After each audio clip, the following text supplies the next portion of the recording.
First time Kashmir गए, मतलब लोगों के अंदर डर होता है ना कश्मीर को लेके। हाँ, डर होता है। गवर्नमेंट स्कूल के टीचर मतलब लोग कहते हैं कि उसमें पढ़ाते नहीं है वो बच्चों के साथ। मतलब उनका ये काम होता है कि वो आते हैं, बैठते हैं, अपना काम करते हैं बस। मतलब मोबाइल में गेम खेल लिया, बात कर ली रिश्तेदारों से, स्वेटर बुन लिया। तो सर ये रियलिटी है क्या? नहीं, ये बिल्कुल भी रियलिटी नहीं है। और भाई मुझे नहीं पता ये कहाँ से चालू हो गया है। तो स्वागत है हमारे न्यू एपिसोड में। तो आज हमारे साथ है सिर्फ सर, जिन्हें लोग इंग्लिश वाले सर के नाम से जानते हैं। तो कैसे इन्होंने अपनी टीचिंग लाइन की शुरुआत करी, कैसे इन्होंने अपने करियर की शुरुआत करी, कैसे इस लाइन में आए और इनका यूनिक स्टाइल पढ़ाने का, तो वो सारी चीजें हम जानेंगे। और कैसे न्यू कमर्स आ सकते हैं टीचिंग लाइन में, कौन सा एग्जाम उन्हें क्रैक करना पड़ेगा, तो सारी चीजें आज सर बताएंगे। तो कैसे सर आप? Thank you so much for inviting me. मैं बिल्कुल ठीक हूँ। जो लोग मुझे नहीं जानते, मेरा नाम शिव है और इंस्टाग्राम पे मैं इंग्लिश वाले सर के नाम से थोड़ा फेमस हो रहा हूँ धीरे धीरे। Really happy about it. Journey की अगर आप बात कर रहे हैं, जर्नी ऐसी रही। दिल्ली हरियाणा बॉर्डर पे हमारा गांव है, बहादुरगढ़, अगर आप लोगों ने सुना हो। उसके नज़दीक एक छोटा सा गांव है, वहाँ से मैं बिलोंग करता हूँ। और वहाँ से कश्मीर तक का एक सफ़र है, फिर कश्मीर से दोबारा दिल्ली तक का एक सफ़र है। कैसे आपने सब कुछ स्टार्ट करा, क्या चीजें रही, कैसे आप हरियाणा से कश्मीर गए, क्या वहाँ के आपके 5 साल रहे, सब चीजें आप हमें बताओ। बिल्कुल। एक किसान परिवार से आते हैं। मदर मेरी टीचर है और वैसे तो फैमिली में बहुत सारे टीचर्स हैं, तो शुरू से ही एक इंक्लिनेशन इस प्रोफेशन की तरफ रहा है। जब छोटे थे तब मामा के साथ क्या कहते हैं स्कूल जाते थे, तो उनके स्कूल में देखते थे कैसे वो पढ़ाने हैं। तो फर्स्ट एक इम्प्रेशन टीचिंग का वहाँ से हमें मिला। उसके बाद क्या कहते हैं दिल्ली की तरफ शिफ्ट हुए जब मेरे पेरेंट्स, तब यहाँ पर भी काफ़ी इंटरेक्शन रहा दिल्ली के स्कूलों में। और इवेंचुअली जब 12th कर ली, तब पेरेंट्स ने बोला लाइक हमारा जो बैकग्राउंड है, जिस एरिया से मैं आता हूँ, वहाँ पर आप ये एक बहुत यूनिक चीज़ महसूस करेंगे। ये रियलिटी है कि ऐसा कहा जाता है जैसे इस रूट पे हर घर में 4 टीचर हैं। तो जैसे जो हमारा 114 का रूट है, बस नंबर 114 जहाँ चलती है दिल्ली के ये मंगोलपुर से लेके आप आगे औचंदी बॉर्डर तक, जितने भी गांव हैं, हर गांव में हर घर में कम से कम आपको 2 3 4 टीचर आराम से मिल जाएंगे। तो वैसे ही मेरे पेरेंट्स का भी यही इंक्लिनेशन था कि भाई हम भी टीचर का बच्चा टीचर ही बन जाएगा और आसान सी नौकरी है। एक थॉट प्रोसेस ये रहा कि भाई आसान सी नौकरी कर लेगा। तो उन्होंने मुझे फिर 12th के बाद डिप्लोमा में डाल दिया और वहाँ से डिप्लोमा किया 2 साल का, DLED जिसको बोलते हैं आजकल। CTET एक एग्जाम क्वालिफाई किया, जो एक सर्टिफिकेट कोर्स है टीचर बनने के लिए। एंड इवेंचुअली जब जो भी गवर्नमेंट वैकेंसीज आई उनके लिए अपेयर होते रहे, केंद्रीय विद्यालय संगठन में वो मौका मिला बच्चों के साथ इंटरेक्ट करने का, टीचर बन के उनको पढ़ाने का।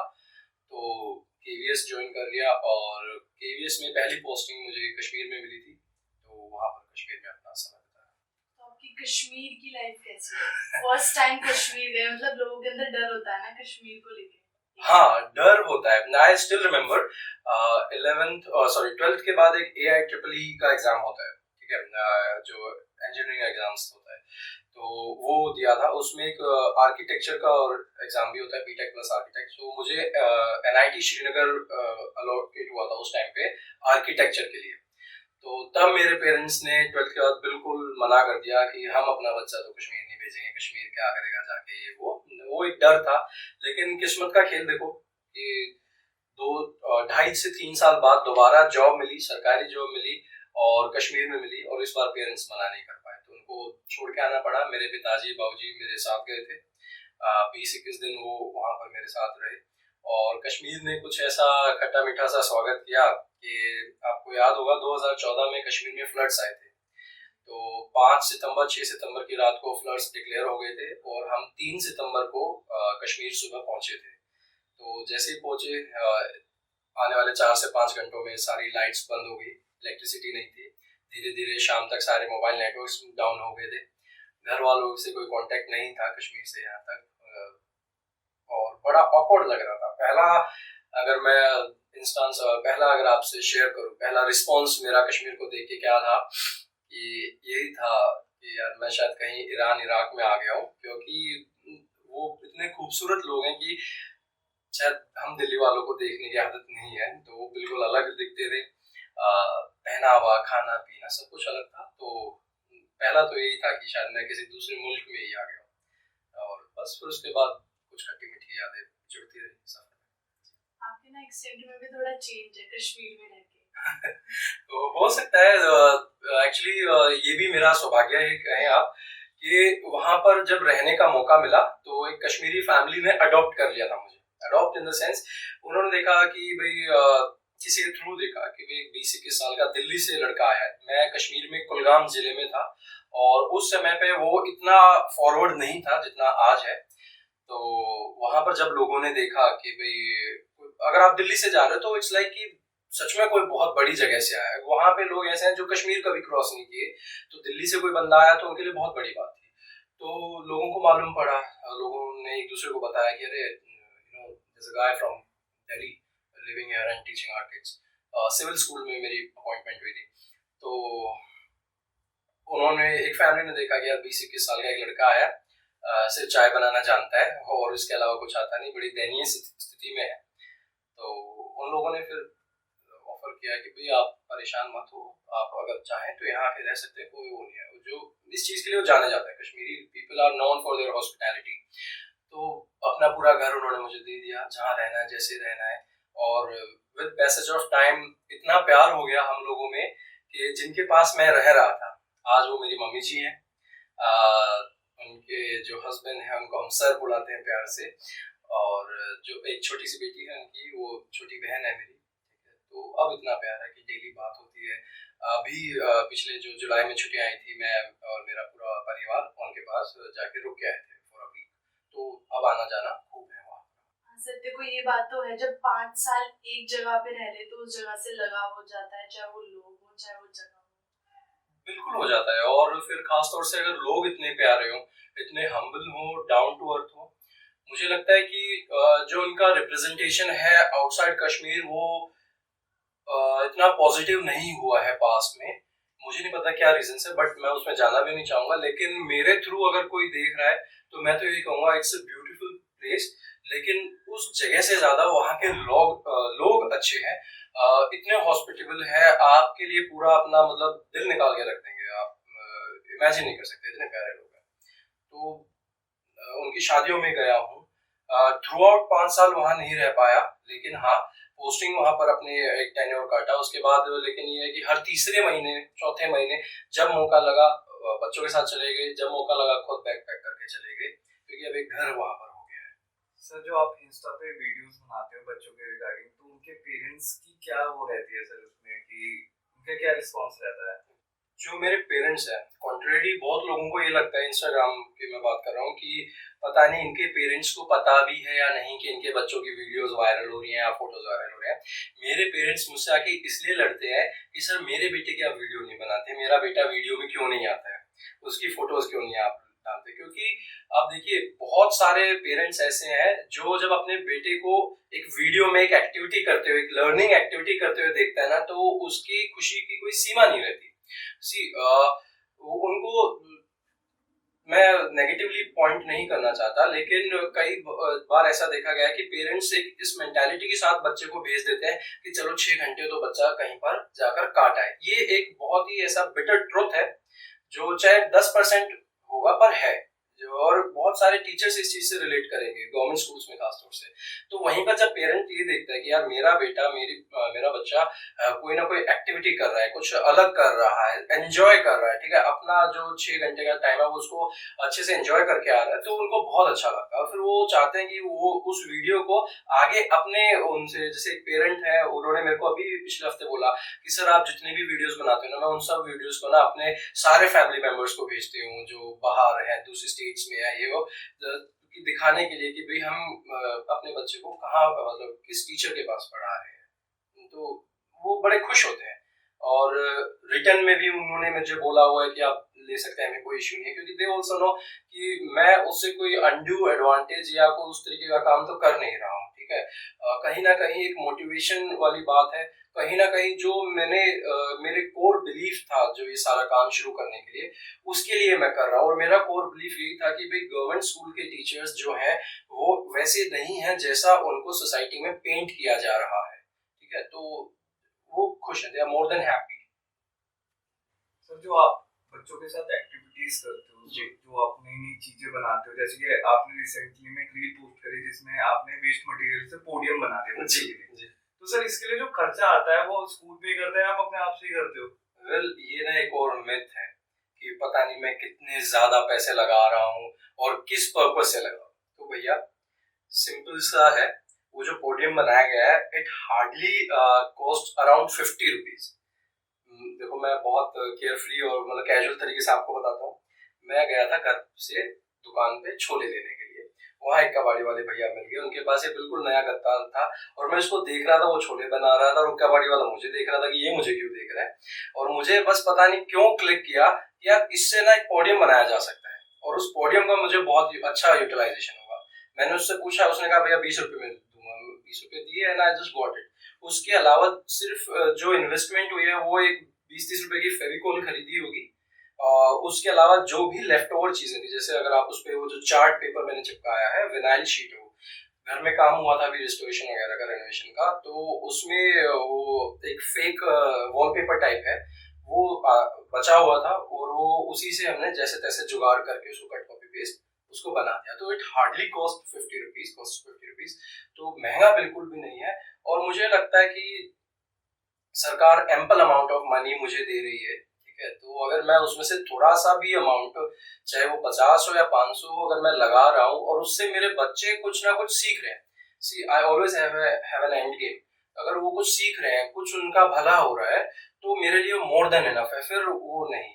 तो सर जो गवर्नमेंट टीचर होता है उसकी स्टार्टिंग सैलरी क्या होती है?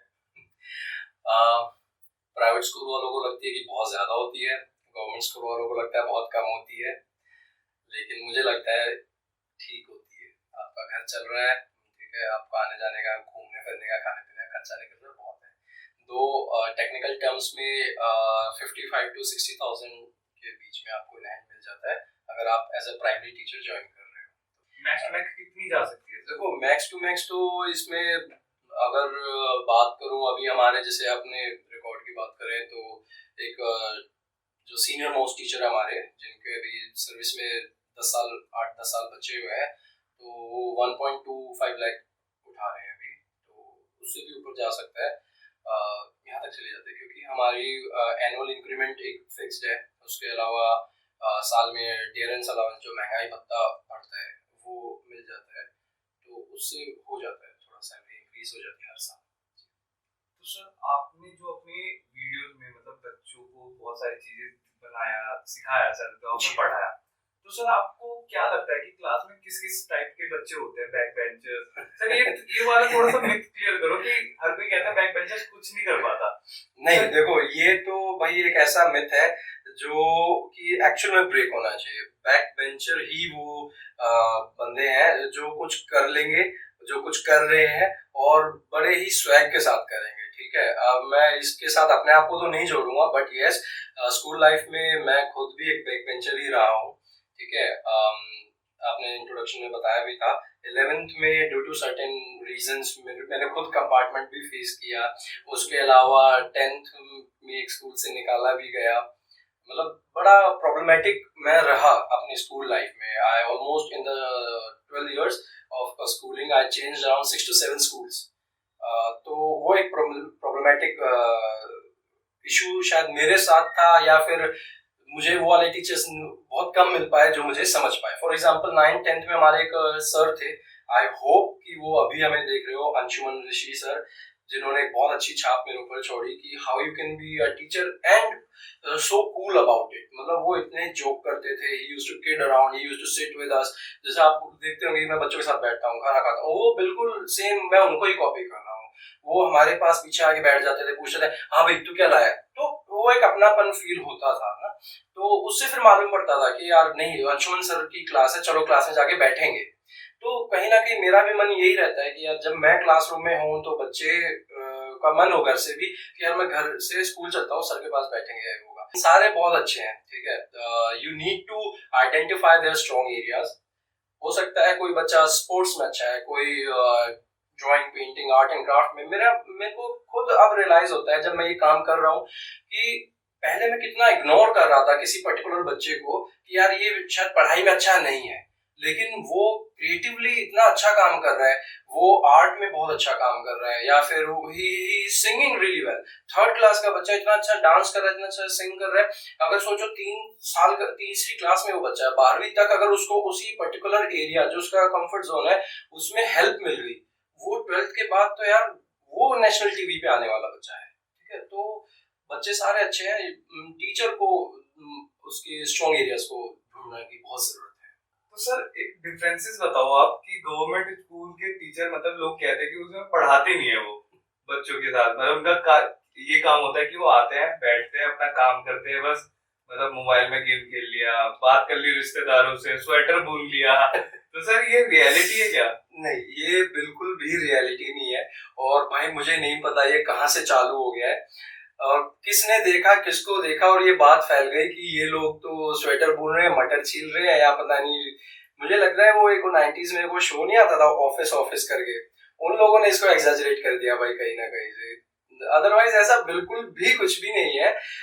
अभी हाल फिलहाल की अगर मैं बात करूँ ना, तो देखो फिर से गवर्नमेंट स्कूल के टीचर्स मुझसे रिलेट करेंगे, प्राइवेट वाले भी पेपर वर्क इतना ज्यादा हो जाता है आपके पास कि आपको उससे फुर्सत मिल जाए ना तो आप बहुत खुश हो जाते हो कि चलो मेरा ये डेटा पूरा हो गया, मैंने ये कंपाइलेशंस पूरी कर ली, मैंने फलाने इस असेसमेंट के ऑनलाइन, क्योंकि सब कुछ डिजिटलाइज्ड हो चुका है, उसके अपडेशन हो गई है, ये सब कुछ हो गया, like it's like corporate right now.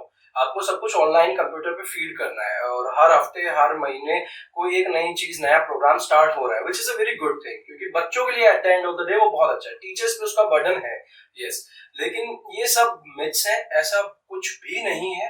हम लोग बच्चों को पढ़ा रहे हैं, अपना पेपर वर्क कर रहे हैं। पर्सनली मैं एक ऐसा अपने आप को मानता हूँ और मेरे प्राइमरी इंचार्ज साहब इस चीज को मानते हैं कि ये सबसे निकम्मा टीचर है, लिटरली उन्होंने अभी पीछे बोला भी, और मुझे तो बड़ी खुशी हुई कि मेरे को मेरा प्राइमरी इंचार्ज इन्हें अच्छे से जानता है, आगे सबसे निकम्मा टीचर है। इसको 10 बार बोलता हूँ जब जाके ये कंप्यूटर पे अपना डेटा अपडेट करा के आता है, पेपर वर्क इसका सबसे ज्यादा अधूरा है। तो ये एक दो चीजें जो हमारी इनकम्प्लीट हो सकती है, लेकिन मटर छीलना, स्वेटर बुनना, बातें बनाना, या फिर वो क्या कहते हैं मोबाइल्स में गेम खेलना, ये झूठ है, ऐसा नहीं होता है। ठीक है, और अगर कहीं पर हो भी रहा है तो वो देखो भाई नेगेटिव्स हर जगह मौजूद है। ठीक है, आप हर जगह ये नहीं है कि एक जैसे लोगों को पाएंगे, लेकिन उनका जो परसेंटेज है वो 0.001% है, तो आप उन चीजों को नेग्लेक्ट भी कर सकते हैं और with passage of time I totally believe वो लोग भी अपने ट्रैक पे आ जाएंगे। ठीक है, तो ये झूठ है भाई। सर अब ना काफी ज्यादा वीडियोस वायरल होती है जिसमें टीचर्स को पता ही नहीं होता हमारे देश का नाम क्या है, स्पेलिंग क्या है, मंथ कितने होते हैं। तो सर ये कौन से टीचर है, मतलब इनका कैसे सिलेक्शन हो? मैं बताऊंगा जी, बिल्कुल बहुत वाजिब सा सवाल है आपका। इसका जवाब मैं 2-3 हिस्सों में दूंगा। सबसे पहला हिस्सा तो देखो ऐसा है, आप किसी भी चीज में बहुत अच्छे हो सकते हैं। सपोज करो मैं एकदम से 8-10 लोग आपके आगे आ गए, सामने आ गए, कैमरा लगा दिया, ठीक है, और आपसे एक सवाल ये पूछ रहे, एक सवाल वो पूछ रहे, एक सवाल वो पूछ रहे, तो आपको नहीं लगता कि हो सकता है उस पर्टिकुलर मोमेंट में आप भी हड़बड़ा जाएंगे, घबरा जाएंगे, गलत जवाब निकल सकता है, प्रेसिडेंट प्राइम मिनिस्टर में आपको हो सकता है कंफ्यूजन हो जाए, इट्स बट ऑब्वियस। ठीक है, इसको मैं ये बिल्कुल भी नहीं मान सकता कि यार उसको जीरो नॉलेज है। ठीक है, तो एक तो ये है कि भाई हड़बड़ाहट होती है। अगर फॉर एग्जांपल मैं खड़ा हूँ और आज मेरे क्लासरूम में एजुकेशन मिनिस्टर आ जाए और वो अब आएंगे तो उनके साथ ऑब्वियसली बात है उनके आईएएस ऑफिसर्स होंगे, स्टेट कैडर के अलग ऑफिसर्स होंगे, डिप्टी डायरेक्टर्स होंगे, कितने लोग होंगे, तो वो आएंगे तो हो सकता है मैं भी घबरा जाऊं, मेरे भी मुंह से कुछ गलत निकल सकता है, तो we need to cut them some slack. ठीक है, एक तो ये। दूसरा ये है कि यस हो सकता है कहीं पर एक्चुअल में नॉलेज अभी कम है, या फिर प्रोनाउंसिएशन, जैसे आजकल ना बहुत ज्यादा जो वायरल होता है वो प्रोनाउंसिएशन को लेके होता है। अब बताओ ये तो टीचर है और इसको ये भी नहीं मालूम कि इसको कैसे प्रोनाउंस करते हैं। ठीक है, ये हो सकता है, लेकिन वहां पर भी बहुत सारे फैक्टर्स एट प्ले है। आपका मदर टंग इन्फ्लुएंस है उस टीचर का। अब मान लो वो बिहार से बिलोंग कर रहा है तो वो उसका र और ड़ वाला रहेगा। कश्मीर से है यार, I have seen IAS officers from Kashmir background वाले आईएएस ऑफिसर्स को देखा है, वो 6 को 6 बोलते हैं। अच्छा, नोट डाउन माय नंबर 9646 तो वो भी एक चीज है, तो वहां पर हमें इतना पिन पॉइंट नहीं करना चाहिए। और एक जो बहुत फैक्टर है वो ये है कि जहां पर टीचर्स को हायर किया जा रहा है irrespective of the lack of valid education, ठीक है। For example you need to have CTET, central teachers eligibility test, एक ऐसा सर्टिफिकेट है जो उसी बंदे को मिलेगा जो एक्चुअल में टीचर बनने के लायक है। ये मैं कैसे कह सकता हूँ, आप इंडिया में देख लीजिए पासिंग परसेंटेज कितनी होती है किसी भी एग्जाम की, 33, 40 इतना रहता है। अगर आपने सीटीईटी को क्रैक करना है तो you need to qualify after you need to qualify it by 60%। आपको 60%, 150 में से 90 नंबर लाने बहुत जरूरी है, तभी आप उसको क्वालिफाई करे हुए मानोगे, तभी आपको सर्टिफिकेट मिलेगा। और इस टेस्ट के बारे में ही मैं आपको एक बात बता दूं, अभी पिछले समय में अभी तक इसका रिकॉर्ड 10 to 20% है। अगर 100 बच्चे बैठ रहे हैं तो 10 या 20 ही पास हो रहे हैं। तो उन बच्चों को आपने, कोई भी मैनेजमेंट अगर हायर कर रही है, गवर्नमेंट हो, प्राइवेट हो, सेमी प्राइवेट, एडेड वगैरह जो भी है, आप उनका सीटीटी चेक कीजिए कि भाई ये है उनके पास, तब आप उनको हायर कीजिए। अब स्कूल्स की भी गलतियां हैं, आप 3,000, 3,500, 6,500 पे, मैंने 1-1.5 हफ्ते पहले एक रील डाली, स्टोरी पुट की थी कि चलो एवरेज सैलरी बताओ कितनी होती है। तो किसी ने मुझसे पूछा सर आप बताओ, तो मैंने अपना अंदाजा लगा दिया कि 25,000 तो होती ही होगी, हमारे 1/3 1/4 होती होगी, 1/3 होगी। तो मुझे ऐसी ऐसी जगहों से मैसेज आए हैं कि सर क्या बात कर रहे हो, 25,000 तो हमारे यहाँ लेक्चरर को नहीं मिल रहे हैं, 8,000 सैलरी है, 7,500 सैलरी है।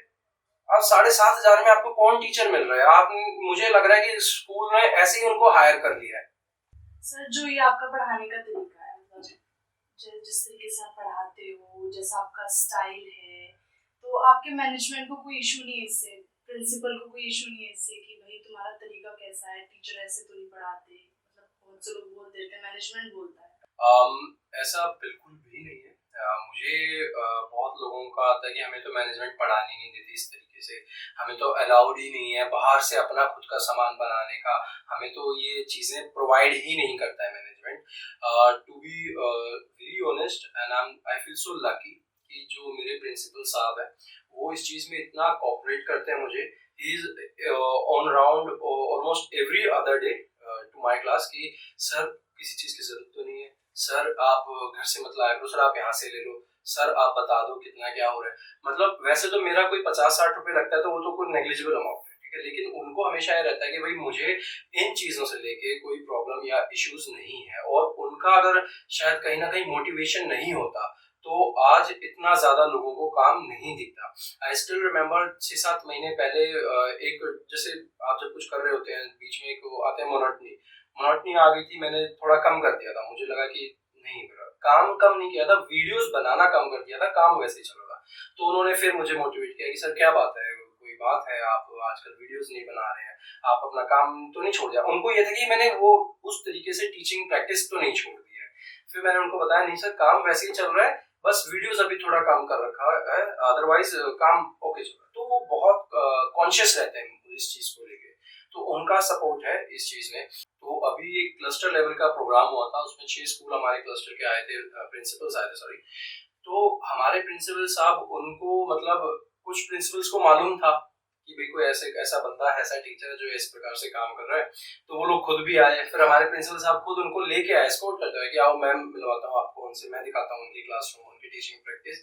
और लकीली उस दिन भी हम किसी एक्टिविटी के बीच में ही थे, तो उनको भी अच्छा लगा कि चलो कुछ हो रहा है क्लासरूम में, तो उन्होंने उन चीजों को देखा। तो और फिर प्रिंसिपल्स का जो बाकी क्लस्टर्स के आए थे, उन्होंने क्लासरूम की फोटोज ली, जो वर्क प्रैक्टिस थी, जो टीचिंग प्रैक्टिस थी, उसको देखा कि कैसे क्या कर रहे हैं। फॉर एग्जाम्पल म्यूजिक चल रहा था क्लासरूम में, बड़ा लाइट म्यूजिक चल रहा था, तो उन्होंने कहा कि भाई क्या इससे डिस्टरबेंस नहीं होती, आप क्यों करा रहे हो, मतलब they were very very much interested कि भाई कैसे क्या चल रहा है। तो आई बिलीव अभी तक तो मैनेजमेंट को कोई इश्यू है नहीं, एंड कहीं ना कहीं उनको भी मालूम है कि जो हमारी सरकारी स्कूलों की एक छवि सोसाइटी में, समाज में बनी हुई है, शायद इससे थोड़ी बहुत तो ब्रेक हो ही जाएगी इन अ पॉजिटिव नोट। सर काफी अच्छा मैनेजमेंट है आपका, जो आपका फुल सपोर्ट कर रहे हैं, मतलब मेनली वो प्रिंसिपल सर जो आपकी मतलब काइंड ऑफ बैकबोन बन के खड़े हैं वहाँ पे कि सर आप करो, हम सब देख रहे हैं। एग्जैक्टली बिल्कुल, मैं ये कहूँगा वो बिल्कुल मेरे बैकबोन की तरह है, पूरा सपोर्ट कर रहे हैं मैनेजमेंट, उसमें पूरा एडमिनिस्ट्रेटिव स्टाफ हमारा है, इवन जो मेरा टीचिंग स्टाफ है, जो स्टाफ मेरे साथ रहता है, सारे टीचर्स सब लोग पूरा सपोर्ट करते हैं। और मुझे लगता है कि कहीं न कहीं अगर ये एक डेमोक्रेटिक एनवायरनमेंट या पॉजिटिव एनवायरनमेंट नहीं बनता स्कूल में, तो ये काम नहीं हो पाता। तो it is all thanks to them कि आज मुझे वो लोग काम कर रहे हैं। फॉर एग्जांपल एट टाइम्स ऐसा होता है कि लास्ट डेट आ रही है, कोई पेपर वर्क मैं पूरा नहीं कर पा रहा हूँ, तो मेरे जो कलीग्स हैं वो आगे आते हैं कि यार चल मैं करवा देता हूँ, मैं बोलता हूँ तू एंट्री कर दे। ऐसा नहीं है कि उसका काम है वो अकेले बैठ के करेगा, ऐसा यहाँ बिल्कुल भी नहीं है। हमारे यहाँ स्टाफ ऐसा है कि चल तू लिख ले, मैं बोलता हूँ, या मैं लिख दूंगा तू बोल दे। तो बहुत सपोर्ट है हम सब लोगों का। मतलब वो जेलसी फैक्टर नहीं है कि भाई नहीं, जेलिसी फैक्टर बिल्कुल भी नहीं है स्टाफ में। All of them are very supportive in nature. हाँ, टांग जरूर खींचते हैं, ठीक है, सेलिब्रिटी बन गया है वो, इनका मैसेज आया था, कमेंट पढ़े तूने, वो मैडम क्या कमेंट कर रही थी, तो उस तरीके से होता है। कई बार अब जैसे पहले भाई जब एक नॉर्मल इंस्टाग्राम यूजर थे, अभी भी वही है, लेकिन जब पहले इतने फॉलोअर्स नहीं थे तो वो रील भेजो वाला गेम खेलते रहते थे। तो रील जैसी आई वैसे ही देख ली, रिएक्शन दे दिया। अब होता है कि 1-2 घंटा लग जाता है, कई बार रील नहीं देख पा रहे थे दोस्त की, तो कह देता है हाँ भाई अब तो तू उनके रिप्लाई करेगा, हमारे कहाँ रिप्लाई करेगा। तो ऐसे टीजिंग सी एक अच्छा एनवायरनमेंट है। बाकी जेलसी वाला कि इसको ये मिल गया वो मिल गया, अभी तक मुझे फील नहीं हुआ, और मुझे ये लगता है जेलस होने की कोई जरूरत भी नहीं है। हम सब यूनिक है, हम सब अपना काम कर रहे हैं, अपने तरीके से कर रहे हैं। किसी को सक्सेस, अगर having this amount of Instagram followers is success, या रील वायरल होना इज सक्सेस, तो मुझे आज शायद ये सक्सेस मिल गई है। वो लोग अपना काम कर रहे हैं, आने वाले समय में उनको भी मिलेगी। अगर कोई कहीं से फील कर भी रहा है कि नहीं जेलसी या कुछ इस प्रकार के इमोशंस आ रहे हैं, तो आप ऐसा बिल्कुल भी फील मत कीजिए, आपको भी आपकी सक्सेस बहुत जल्दी मिलेगी। मेरी एक जर्नी रही है 2 साल की, जब ये काम कर रहा था। मुझे आज भी याद है, बहुत लोग मजाक उड़ाते थे कि ये करने से कुछ होता है, ये करने से इंक्रीमेंट लगती है, ये करने से ज्यादा सैलरी मिलती है, या ये करने से क्या हो रहा है। तो जर्नी है, मैंने अपनी जर्नी को कर रहा हूँ, अभी तो बहुत स्टेपिंग फर्स्ट स्टेप्स में ही हूँ। आई बिलीव आगे भी और भी जर्नी करनी है, आपकी अपनी जर्नी है, आप लगे रहिए और इवेंचुअली आपका भी होगा। तो सर जब आप इस फील्ड के लिए तैयारी कर रहे थे जी। तो कुछ तो ऐसे पॉइंट्स रहेंगे, हर किसी की लाइफ में होता है, मेनली बैक बेंचर्स के साथ तो बहुत होता है कि भाई तू नहीं कर पाएगा, तेरे बस की बात नहीं है, गवर्नमेंट टीचर तू बनेगा, हाँ। इस टाइप से। जी थैंक यू, ये आपने सवाल फिर से किया। आप आज इतने मेरे को ऐसा लग रहा है सारे वो सवाल पूछ रहे हो जो मैं बताना चाह रहा था एक्चुअली। तो आई स्टिल रिमेम्बर, मेरे एक लेक्चरर थे डिप्लोमा टाइम में, उन्होंने मुझे लास्ट एडमिट डे वाले, जिस दिन एडमिट कार्ड मिलता है उस दिन उन्होंने बोला है कि Shiv you are not cut out for this profession, आप इस प्रोफेशन को छोड़ दो। तो वो बात वहां पर एक पिंच कर गई, यार 2 साल पहले बोल देते तब छोड़ देता। ठीक है, तैयारी इतना टाइम दिया, हर ये 20-20 फाइलें बनवाई, 11-11 पेपर दिए, और अब आप कह रहे हो कि नहीं you are not made for this profession. तो वो एक पिंच किया, वो एक पॉइंट था जहां पर मैंने ये सोचा कि नहीं, ये तो करना पड़ेगा। तो जैसे ही हम अपने डिप्लोमा से बाहर निकले, कॉलेज से बाहर निकले, एक सीटीटी आ गया था उसी टाइम पे, 1 महीना मिला था, उसकी तैयारी की, उसको फर्स्ट टाइम में ही क्वालिफाई कर दिया। उस टाइम पे ये बहुत बड़ी बात थी अगर आप सीटीटी पहली बार में क्रैक कर रहे हैं, क्योंकि वो फर्स्ट टाइम गवर्नमेंट ने इंट्रोड्यूस किया था। तो सीटीटी क्वालिफाई कर दिया, उसके बाद फिर जब गवर्नमेंट वैकेंसीज आई, उसमें भी जब ये देखा कि हाँ मैं अपने कॉलेज से इकलौता बंदा हूँ जिसने क्वालिफाई किया, जो जॉब ज्वाइन कर रहा है, तो वो अपने आप में एक बहुत बड़ा रिवॉर्ड था। और कहीं ना कहीं एक सेटिस्फेक्शन भी थी कि भाई बीइंग अ बैक बेंचर, जिसको हमेशा स्कॉल्ड किया गया कॉलेज के दिनों में, लाइक यूजुअली होता नहीं है कि भाई लड़कों को बाहर क्लासरूम से बाहर कॉरिडोर में खड़ा करते हैं, या आपके मम्मी पापा को मिलने बुलवाते हैं पनिशमेंट के तौर पे। तो वो सब कुछ होता था, और आज नौकरी मिल गई है इतनी जल्दी। I was 20 at that time, तो बड़ा अच्छा लगता है कि भाई अच्छा ही हो गया, कहीं ना कहीं मोटिवेशन जो मिली अच्छी मिली।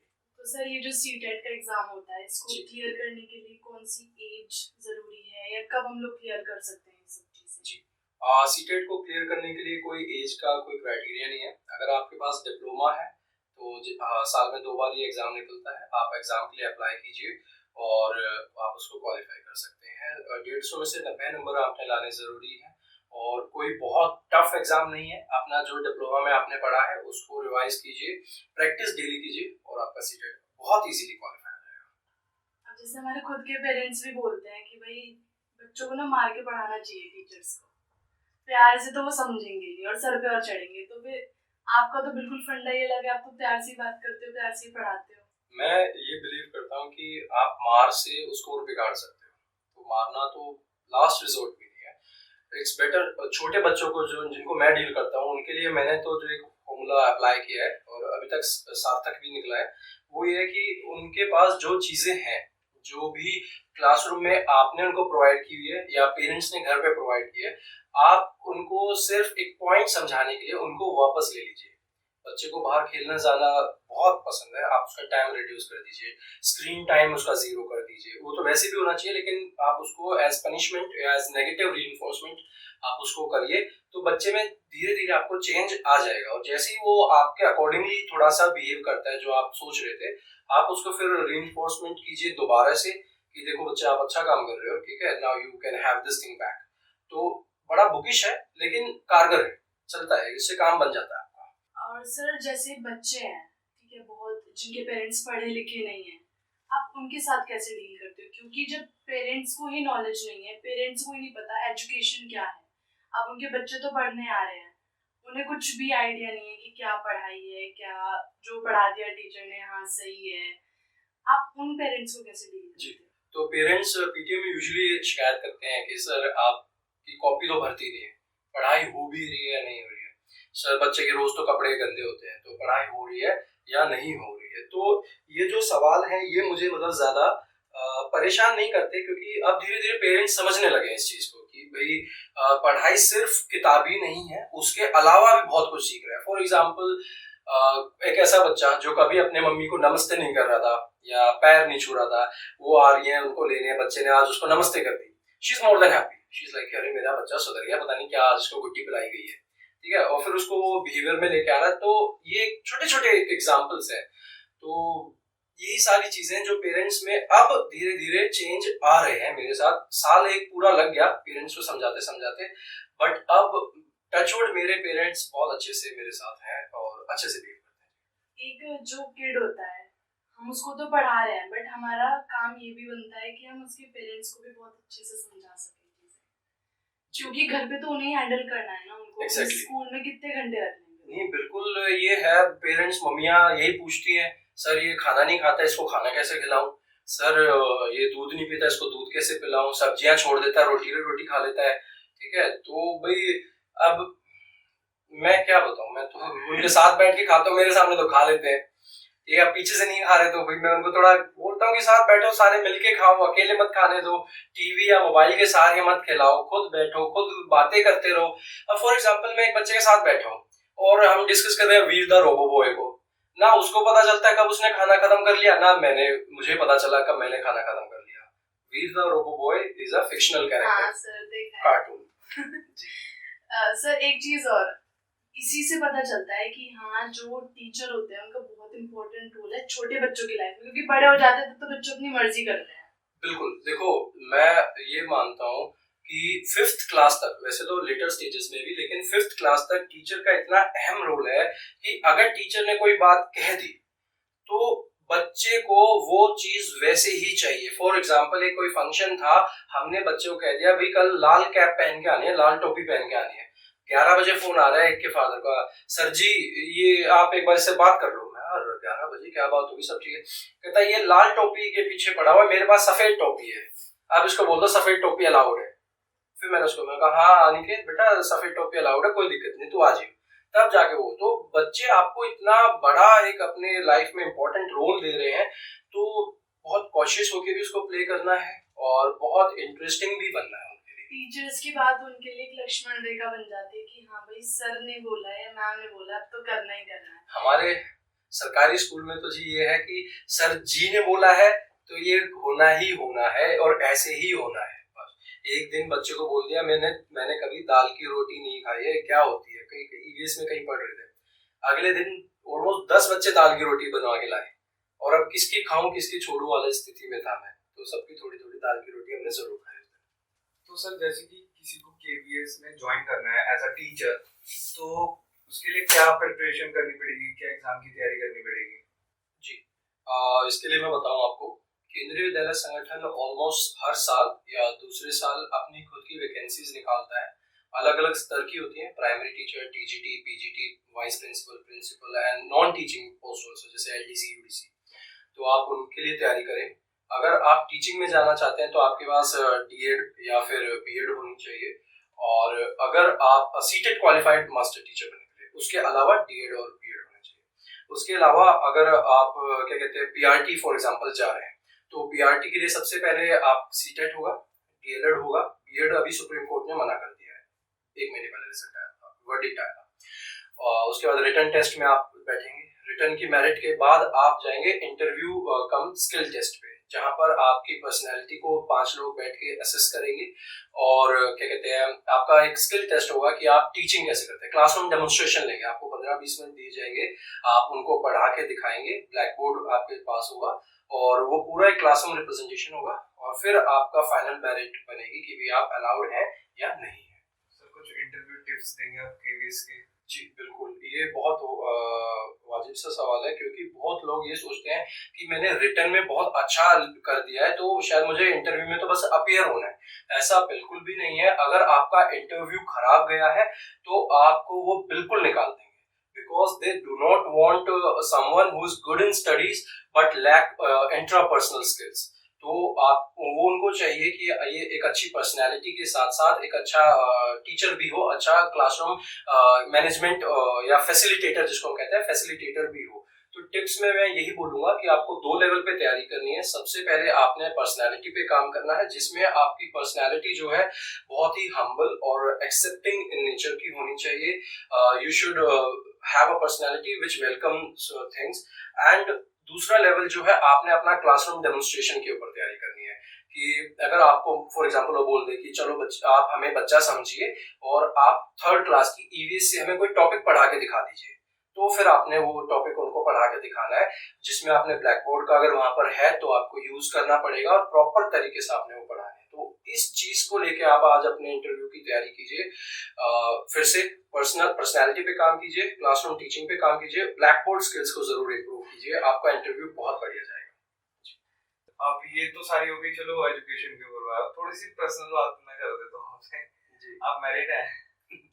जी मैं मैरिड हूँ, 2 बच्चे हैं मेरे और ऑलमोस्ट 7 साल हो गए मेरी शादी। नहीं लगते आप बहुत कम एज लग रही है मतलब आपकी। सर मैम गुस्सा करते हैं मतलब मैसेजेस वगैरह इंस्टाग्राम वगैरह पे? गुस्सा तो नहीं करते, लेकिन हाँ पॉजिटिव रहते हैं, पॉजिटिव होना भी चाहिए थोड़ा सा। तो गुस्सा बिल्कुल भी नहीं करते, और फिर अब उनको भी मालूम है कि भाई अब ज्यादा लोग फॉलो कर रहे हैं या देख रहे हैं, चीजें सीख रहे हैं, तो नेचुरल सी चीज है। और ऐसा नहीं है कि मुझे ही आ रहे हैं, अब जैसे भाई मेरे बायो में उनका नाम है तो उनको भी रिक्वेस्ट जा रही हैं और लोग उनको भी मतलब मैसेजेस करते हैं। सर आप सोसाइटी को कोई मैसेज देना चाहते हो कि कैसे आप गवर्नमेंट टीचर्स होते हैं उनके बारे में कुछ बता के, या जो पेरेंट्स अपने बच्चों को गवर्नमेंट स्कूल में भेज रहे हैं उनके लिए कोई मैसेज? मैसेज बहुत सारे हैं मेरे पास। सबसे पहले एक मैसेज तो सोसाइटी को, पेरेंट्स को यही है कि you need to be kind to your teachers. जो आपके बच्चों को पढ़ा रहे हैं उनके लिए थोड़ा सा आपने अपने दिल में जगह बनानी पड़ेगी। मैं देख रहा हूँ कि प्राइवेट स्कूल हो या गवर्नमेंट स्कूल हो, पेरेंट्स बहुत ज्यादा कमर्शियलाइज्ड वे में बिहेव कर रहे हैं, like they are always aggressive, angry with teachers. और एक ये थॉट प्रोसेस चल रही है सोसाइटी में कि इनको इस चीज का पैसा मिल रहा है तो वो उसको कहीं ना कहीं ग्रांटेड ले रहे हैं। तो ऐसा प्लीज मत कीजिए। टीचर भी अपने बच्चों को छोड़ के आपके पास आपके बच्चों के पास आया है, सिर्फ पैसे के लिए वो नहीं आ रहा है। फॉर एग्जाम्पल, अगर आज मुझे कोई कहे कि भाई आप यहाँ 70,000 कमा रहे हो, चलो आपको 1.5 लाख देता हूँ, इस फलाने प्राइवेट स्कूल में आ जाओ या फलानी स्टेट में या वहां चले जाओ, मैं नहीं जाऊंगा, क्योंकि मुझे मालूम है कि मेरे किन बच्चों को मेरी सबसे ज्यादा जरूरत है। तो एक तो थोड़ा सा आप प्लीज एज पेरेंट्स काइंड बनिए। एज सोसाइटी एक मैसेज मैं ये देना चाहूंगा कि जब भी पॉसिबल हो please help someone in need.